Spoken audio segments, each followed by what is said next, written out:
Čaute ľudia, dneska tu máme prvý unboxing pyrotechniky na rok 2024-2025.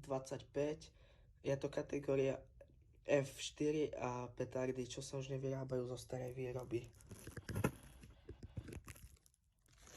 Takže ako prvé tu máme jeden kus Monster 50,